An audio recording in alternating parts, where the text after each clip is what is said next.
علي حبه جنة وسيم النار والجنة وصي المصطفى حقا إمام الإنس والجنة وصي المصطفى حقا إمام الإنس والجنة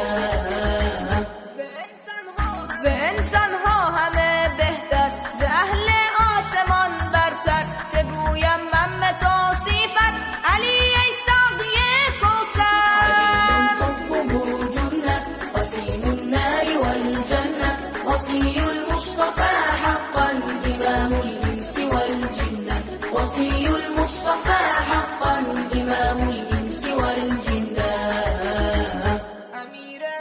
امیر ملک دلهایی قرار قلب زهرایی نوشته در دل قرآن تو نفس و جان طاهایی علي حبه جنة وسيم النار والجنة وصي المصطفى حقا إمام الإنس والجنة وصي المصطفى حقا إمام الإنس والجنة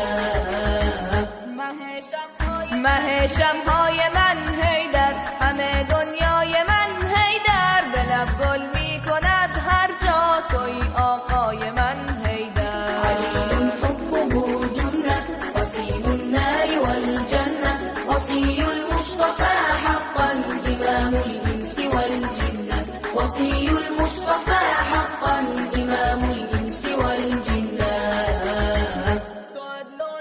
تو عدل و جود و احسانی به درد و غصه